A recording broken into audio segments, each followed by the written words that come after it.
Good morning, everyone. You were better yesterday. Good morning, everyone. Good morning. Thank you. We've called this Federal Friday for a long time, but we've also known it's International Friday for many years now. And it's my honor to introduce our distinguished panel of speakers this morning to join us in a conversation about our Mexican-American partnership. And I have worked with these three colleagues, partners, and now friends for many years. And I know many of you in the room have worked together as we've built this strong partnership across our border. So I'm going to introduce all three speakers ahead of time, and then you'll have your individual presentations, and we'll move forward. So I will start with Commissioner Roberto Salmón. Commissioner Salmón has been Mexican Commissioner since 2009. He has a wide range of experience in hydraulic projects, and prior to his time with the Mexican Commission, he was the Northwest Regional Manager and then General Manager of the Northwest Basin Unit of Mexico's Water Commission, CONAGUA, based in Hermosillo. Additionally, Commissioner Salmón was Planning and Special Projects Director for the Sonora Center for Research and Development and Natural Resources, and remained a partner in a variety of companies that carry out basin management projects and environmental studies. He has brought years of experience and trust and know-how to this relationship, and it's hard to picture all the progress we've made without you. Next, I'd like to introduce Commissioner Harkins, Commissioner Jayne Harkins. We all know Commissioner Harkins well. Right now, she is the U.S. Commissioner for the International Boundary and Water Commission. She's been that since 2018. And as Commissioner, she's responsible for applying the boundary and water treaties between our two countries. But what we know about Jayne is she has spent her entire career working in the Colorado River Basin from so many different perspectives, from the state perspective, from the federal perspective, water, power. Jayne knows this basin so well, and I think we're incredibly lucky she was willing to take on this responsibility. Thank you, Jayne.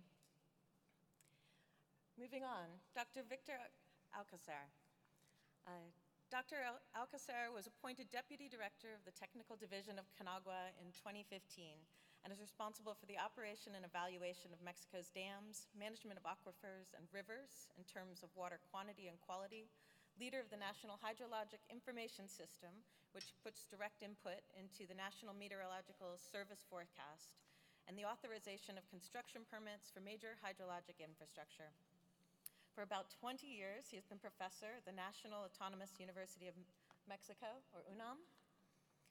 And prior to his time at CONAGUA, Dr. Alcocer worked for 17 years at the Mexican Institute for Water Technology.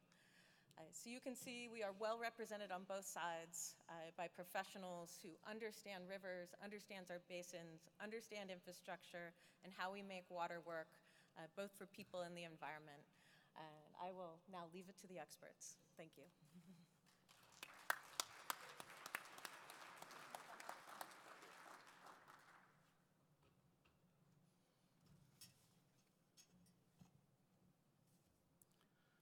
Thank you, Commissioner Berman, for that introduction. Good morning to all of you, and it's a pleasure, as always, to participate in this year's CRWUA's annual conference. We missed last year's conference, but we came back this year. And I want to thank the board for the invitation to be here today and share with you some thoughts about the U.S.-Mexico cooperation process that we have been involved with during the past 12 years.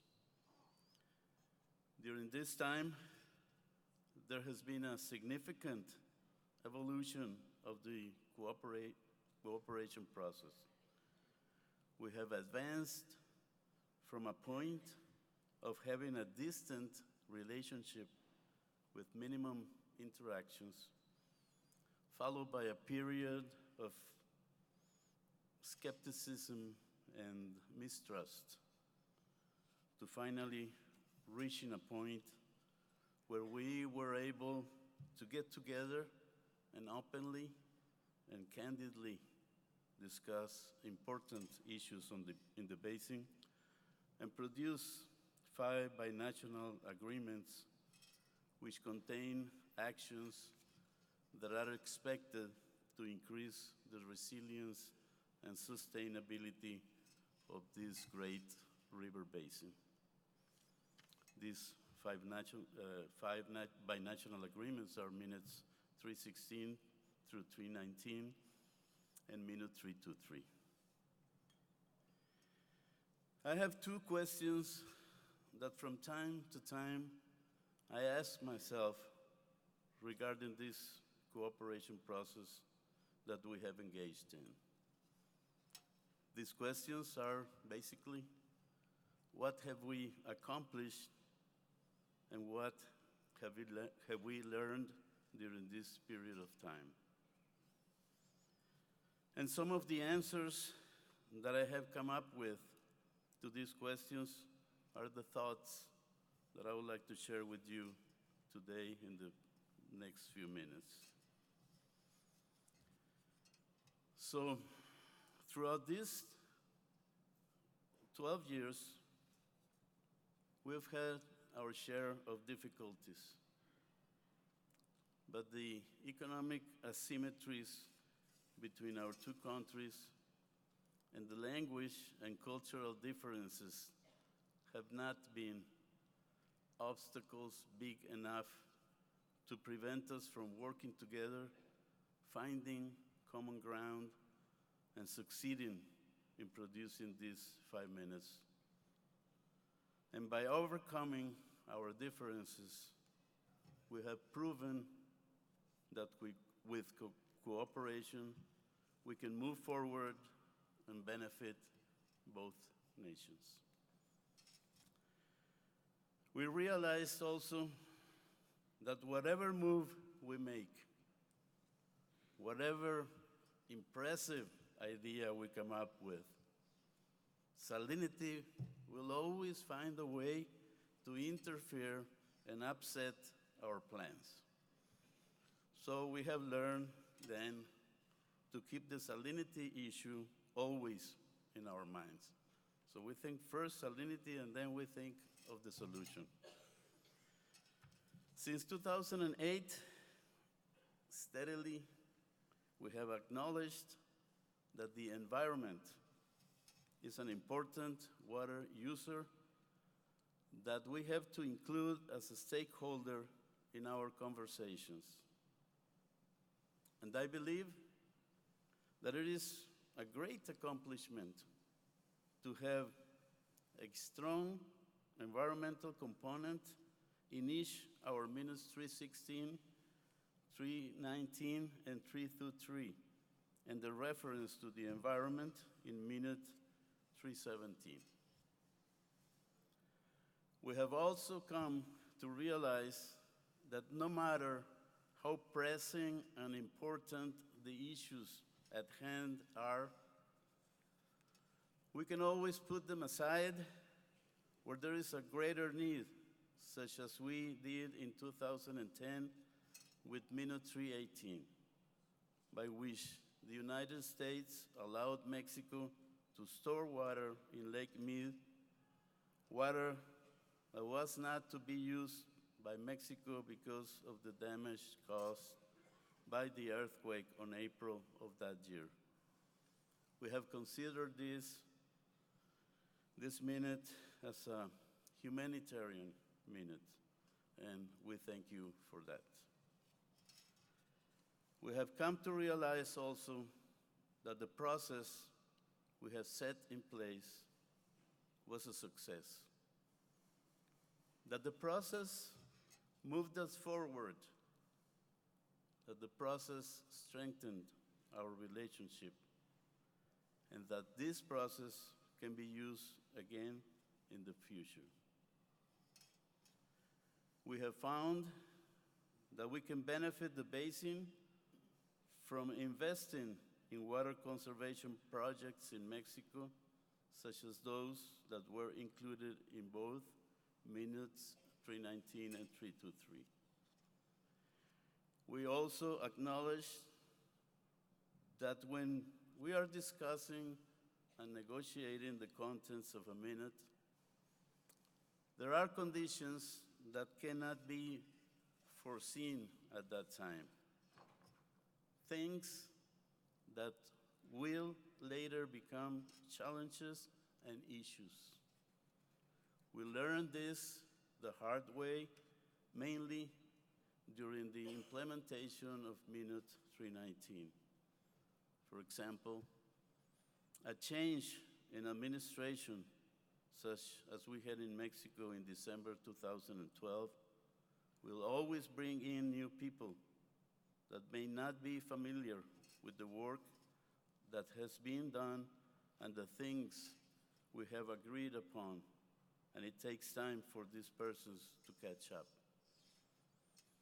It took about 5 years to begin implementing the infrastructure projects considered in Minute 319. But this situation, nonetheless, has given us experience and also a lot of insight into the nuts and bolts of this complicated binational system. And finally, we concluded that the use of science to understand the hydrology of the basin was a necessary condition to make sound decisions, and it was a great accomplishment to create a binational hydrology group that worked hard to provide us with the scientific base on which we could sustain our decisions. With the results of their work, we were able to understand that the shortage conditions initially considered in Minute 319 were not going to be enough to prevent the drop on water storage at Lake Mead, and that further actions were going to be necessary. This is how we arrived at the binational DCP plan as described in Minute 323, which will come into effect for the first time in this coming year. I'm sure there are more things we have accomplished and learned in these 12 years, and I'm sure that many of you also that are part of this process, drawing from your own experience, can add many more items to the list. And I don't want to end my remarks without making a reference to the future. And I wish I had a crystal ball, but of course I don't. I'm sure that there will be many discussions, reflections, and meetings as we move towards 2026. I believe that the binational cooperation process should be kept going because Mexico has a lot to bring to the Colorado River Basin. It is possible that given the uncertainty regarding the water stress in the basin, there will be a need to talk about unexplored matters. So conversations regarding a future binational arrangement can be included as part of the Minute Oversight Group future agenda. Also, we need to make sure that all stakeholders are included in the dialogues and make sure their voices are heard. In Mexico, we have to work closer with our colleagues from CONAGUA in trying to reach agricultural and urban users of Colorado River water and make them aware of the uncertain future that lies ahead, and have them share the notion of a binational basin and participate in solutions that will benefit users in both countries. Great challenges are ahead of us, One may wish for hydrology to improve, and it may, and I hope it does. But I rather change paradigms, learn to do things differently, and prepare for the worst case scenario, and hope it doesn't happen. Thank you very much.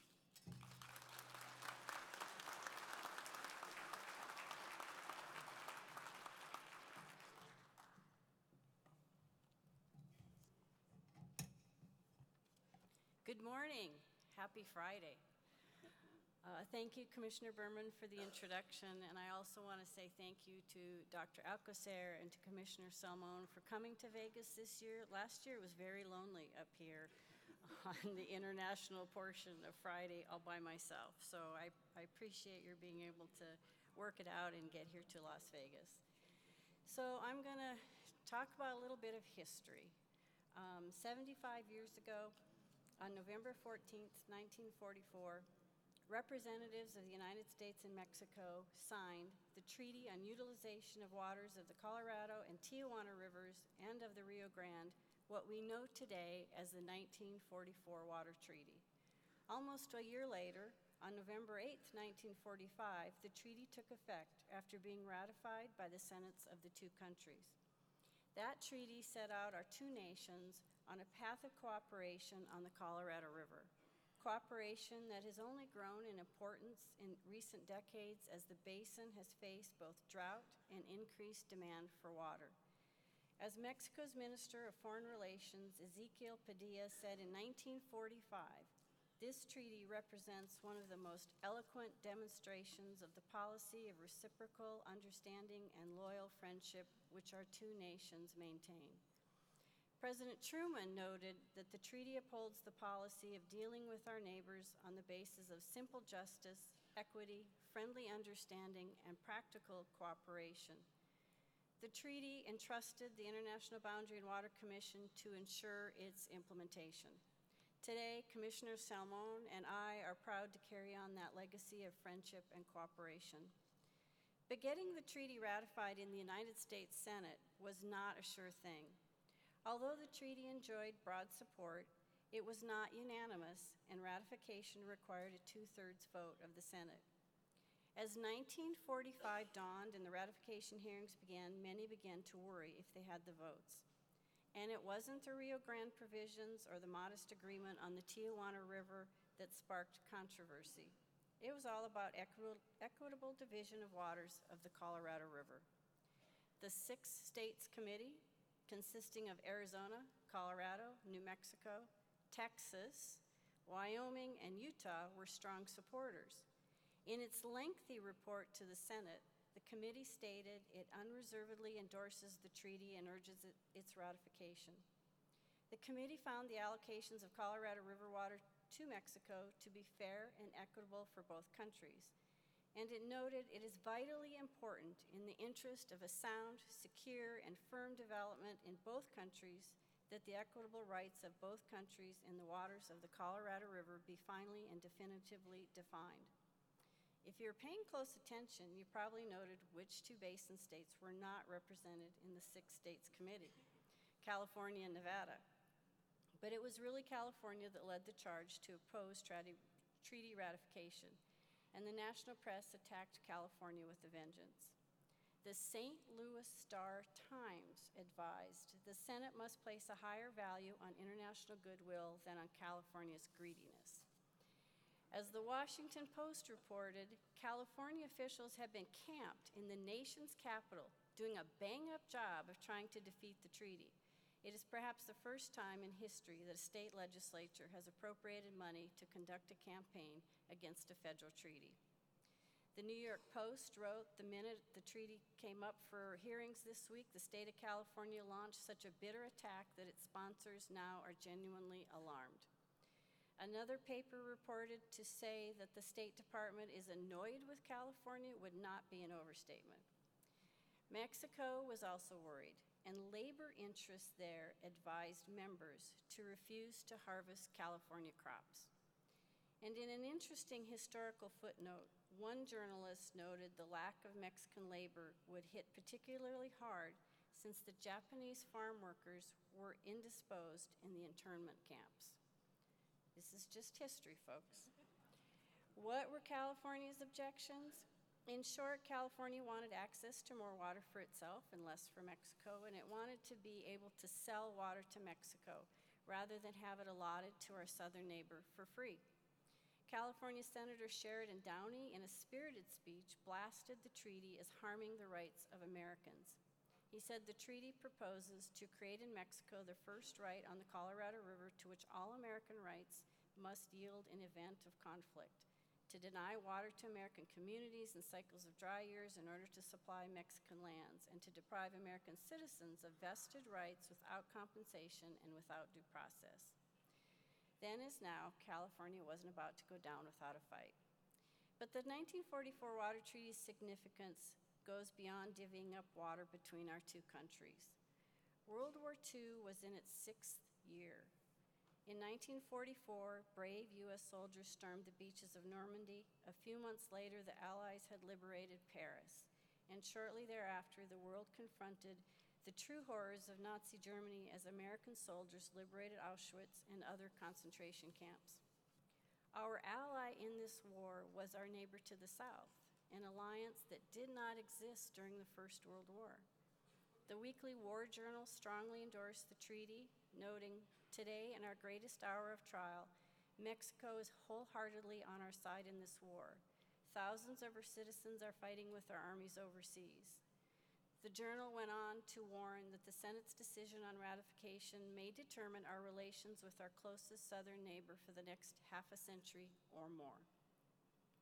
Others cited the importance of the United States keeping its word to Mexico and earning a reputation as a trusted partner in Latin America.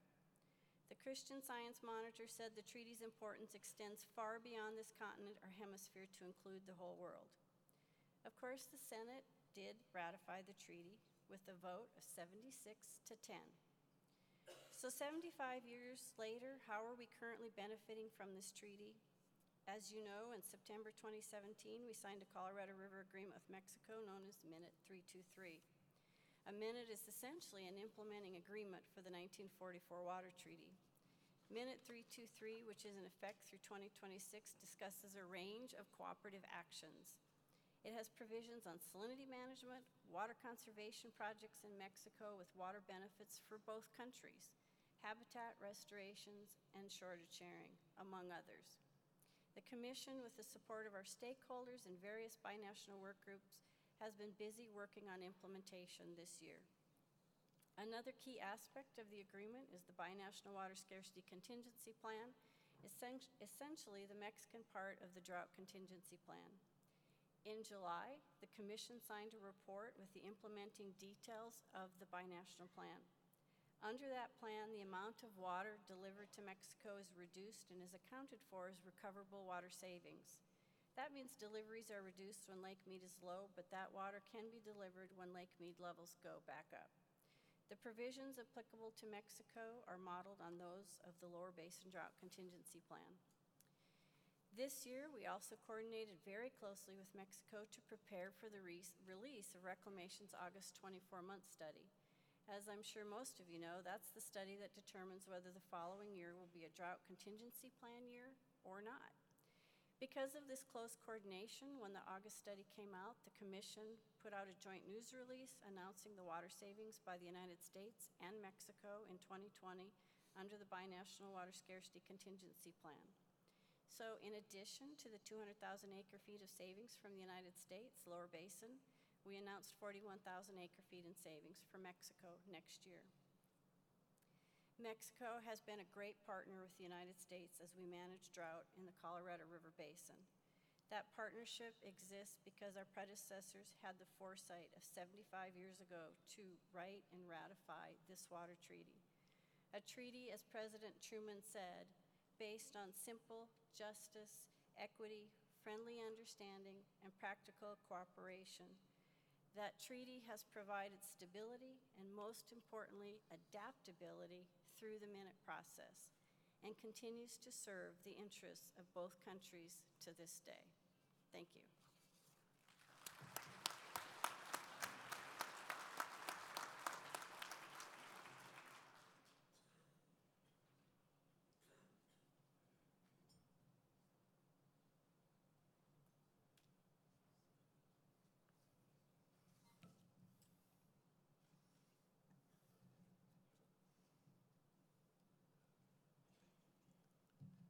Good morning, buenos días.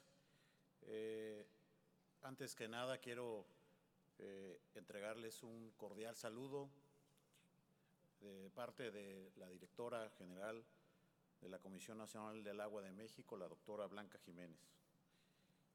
Es un gusto para mí saludar en primera instancia y muchas gracias, como siempre, a la doctora Brenda Burman, comisionada del Buró de Reclamación. Muchas gracias, doctora Brenda. A la doctora Jayne Harkins, que ha sido muy amable también con nosotros, comisionada de la sección estadounidense de las islas, muchas gracias.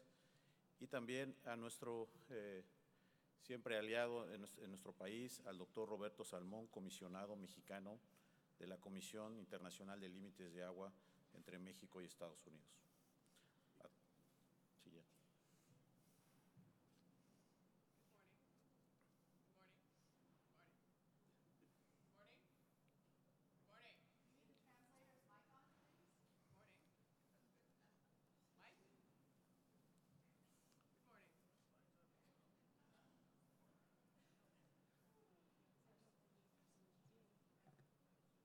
Sí, es que dijo que una diapo. Testing. She said, good morning.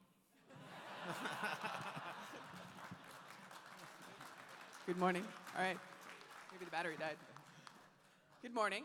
Before anything else, I would like to extend a warm greeting on behalf of the Director General of the National Water Commission, Dr. Blanca Jimenez. It is also a pleasure to be here today with my colleagues. First, I would like to thank, as always, Dr. Brenda Berman, the Commissioner of the Bureau of Reclamation, as well as Dr. Jayne Harkins, the Commissioner of the United States Section of the International Boundary and Water Commission, and also my Mexican ally, Dr. Roberto Salmón Castelo, the Mexican Commissioner of the U.S., or the Mexican section of the IBWC. Thank you. Para la Comisión Nacional del Agua de México es un honor participar en este evento anual de la Comisión del Río Colorado, dado que nos brinda una oportunidad, primeramente, de mirar hacia atrás, hacia hacer una evaluación de lo que está a la fecha logrado con la buena voluntad de ambos países. En segundo término, establecer los objetivos concretos que queremos alcanzar y definir las directrices que nos permitan lograr un manejo integral del agua, respetando siempre en todo momento nuestras obligaciones internacionales. Y finalmente, refrendar el compromiso de nuestras naciones en pro de la cooperación binacional en materia hídrica. For the National Water Commission, it is an honor to take part in the Colorado River Users Annual Conference. This gives us the opportunity to, one, look back, to assess what has been achieved so far with the goodwill of both countries. Two, to establish concrete objectives that we want to achieve and define the guidelines that will enable us to achieve comprehensive water management, always respecting international commitments. And three, finally, to reaffirm the commitment of our nations in favor of binational cooperation on water issues. Con respecto al primer punto mencionado, las acciones derivadas del Acta 319 son un claro ejemplo del éxito que podemos alcanzar si unimos esfuerzos en un claro logro de cooperación binacional. En ese sentido, México adoptó las acciones necesarias para cumplir con lo dispuesto en dicha acta, con poner a disposición de los Estados Unidos antes del 31 de diciembre de 2017 la cantidad de 124,000 acres pies de agua para su uso en este país. Por su parte, los Estados Unidos de América destinó 21 millones de dólares, de los cuales 18 para la ejecución de 46 proyectos de infraestructura, 3 millones de dólares para la implementación de 8 proyectos ambientales, y al día de hoy, en materia de infraestructura, podemos reportar un avance físico del 89% y un financiero del 91%. With regard to the first point, the actions stemming from Minute 319 are a clear example of the success we can achieve if we join efforts in a clear achievement of binational cooperation. In this sense, Mexico took the actions necessary to comply with the provisions of the Minute, making available to the United States prior to December 31st, 2017, the amount of 124,000 acre-feet of water for use in this country. For its part, the United States of America invested $21 million, $18 million of which went towards 46 infrastructure projects in Mexico, and $3 million of which went towards 8 environmental projects. As of today, with regard to the infrastructure projects, we can report a combined physical progress of 89.5% and a financial progress of 91.6%. Reconozco la participación de los 12 de los 22 módulos del Distrito de Riego 014, que como ustedes saben son el principal usuario de parte de México, que permitieron llevar a cabo las inversiones en infraestructura y ceder a cambio de volúmenes de agua. Finalmente, resaltar siempre, y lo digo muy agradecido, resaltar el apoyo siempre incondicional que la CONAGUA, la Comisión Nacional del Agua de México, tiene de nuestra Comisión Internacional de Límites de Agua, en especial en la sección mexicana, que fueron los encargados de licitar la construcción y la supervisión de las obras de infraestructura. I also want to recognize the participation of 12 of the 22 modules from Irrigation District 14, which is the primary user of Colorado River water in Mexico. And this participation allowed for investments in infrastructure in exchange for volumes of water. Lastly, I would like to highlight, and I again am very grateful for the relationship that we have and the unconditional support that we receive from the International Boundary and Water Commission, particularly the Mexican section, who is in charge of the construction and supervision of these infrastructure projects. Eso fue en cuanto al Acta 319.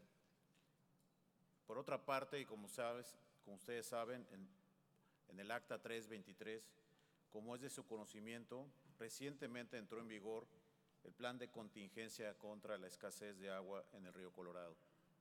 En este sentido, y conforme a los pronósticos del Buró de Reclamación que dirige la comisionada Burman, estamos plenamente conscientes de que en 2020 se aplicará el criterio de ahorros voluntarios, que significa disminuir en 51 millones de metros cúbicos la asignación del río Colorado a México. Sin embargo, se tiene la plena certeza que conforme a las estipulaciones del Acta 323, dicho volumen podrá recuperarse cuando las condiciones mejoren. El Acta 323 nos permite garantizar que se tendrán disponibles para Estados Unidos y antes del 31 de diciembre de 2026, 283 millones de metros cúbicos para usos ambientales, 283 millones en total, 135 millones para uso en este país, 86 millones para uso ambiental y 62 en beneficio de todos los usuarios. And that was with regard to Minute 319. And as you all are aware, Minute 323 involves the Binational Colorado River Water Scarcity Contingency Plan, and it takes effect next year. And in accordance with this and the Bureau of Reclamation forecast, we are fully aware that in 2020, the voluntary savings criteria will apply, which means decreasing by 51 million cubic meters the Colorado River allotment to Mexico. However, there is full certainty that, in accordance with the provisions of Minute 323, this volume may be recovered when conditions improve. Minute 323 also allows us to guarantee that there will be available for the United States before December 31st, 2026, 283 million cubic meters of water. 135 million cubic meters of water will be used here in this country, 86 million cubic meters of water for environmental purposes, and 62 million cubic meters of water for benefit to all the users. Estados Unidos invertirá 31 millones de dólares aproximadamente en México para la construcción de infraestructura, principalmente en el distrito de riego 014. Y precisamente en el año 2020 se tendrán, y México lo sabe, que ejercer 5 de los 31 millones de dólares en las obras de cabeza, y para ello continuamos con la negociación con nuestros usuarios, proponiendo los proyectos que consideramos prioritarios, como la instalación de compuertas de alta tecnología, cuya programación remota permitirá que la Comisión Nacional del Agua de México entregará en la red los volúmenes comprometidos con los distritos de riego con mayor eficiencia. The United States will invest approximately $31.5 million in Mexico in the construction of infrastructure in Irrigation District 14 primarily. Specifically, in 2020, Mexico is aware also that 5 of the $31.5 million will need to be spent on the headworks. To do this, we continue to negotiate with our users, proposing projects that we consider to be a priority, like the installation of advanced technology gates, whose remote operation will make it possible for CONAGUA to deliver through the primary canal network the volumes allotted to the irrigation district with greater efficiency. Finalmente, ante un cambiante régimen hidrológico como el que tenemos en la cuenca del río Colorado, y usted mejor que nadie lo sabe como usuarios, con clara tendencia a la disminución de los escurrimientos, es importante continuar en la búsqueda de nuevas técnicas para lograr un mejor manejo de nuestras aguas. Hoy me complace, y a nombre de nuestro presidente Andrés Manuel López Obrador y de nuestra directora Blanca Jimenez, no me queda más que refrendar el compromiso de México para continuar trabajando de manera conjunta en materia hídrica como hasta hoy lo hemos hecho. Muchas gracias y que continuemos con esta excelente relación entre ambos países.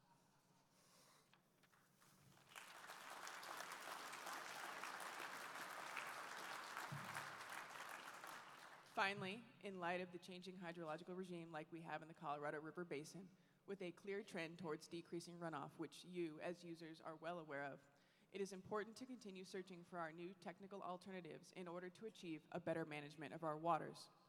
Today, I am pleased to be here, and on behalf of President Jose Andrés Manuel López Obrador and our director, Dr. Blanca Jimenez Cisneros, I have nothing further than to reaffirm Mexico's commitment to continue working together on water issues as we have done until now.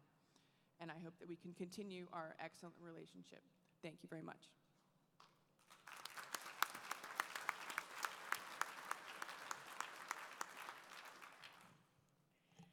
As we mark the 75th anniversary of the 1944 treaty, I just want to say that your relationships, your leadership, I think it's shown that President Truman was right and our friendly cooperation moving forward is strong.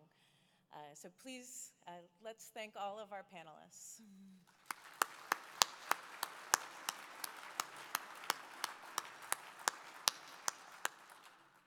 I believe Becky Mitchell would like to come up.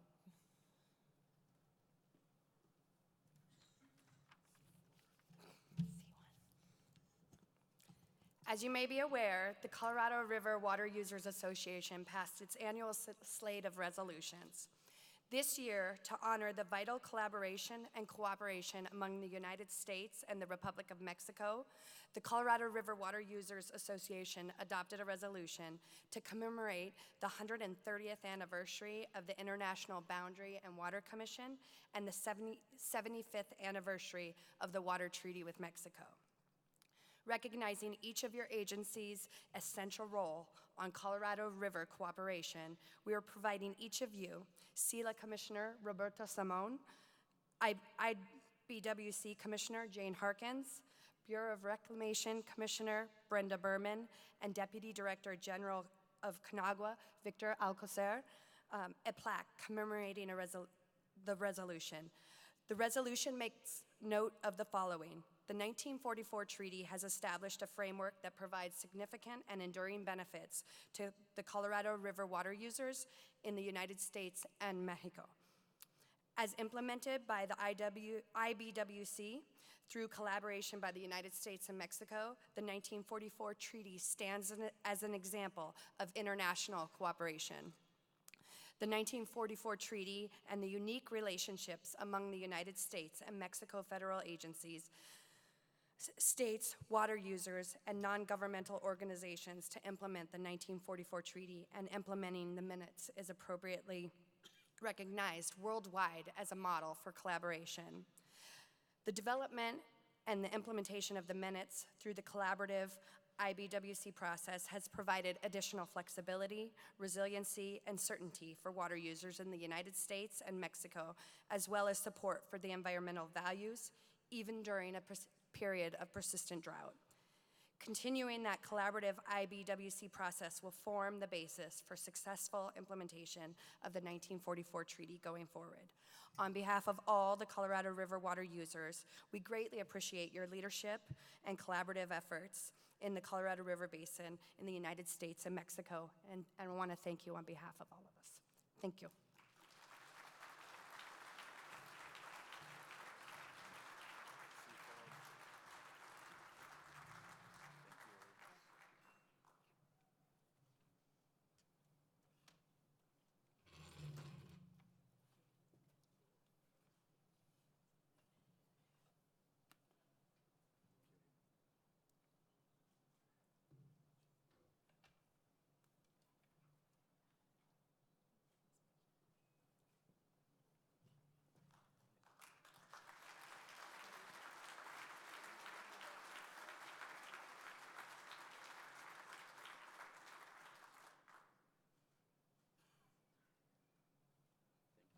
Thank you again so much for all your hard work.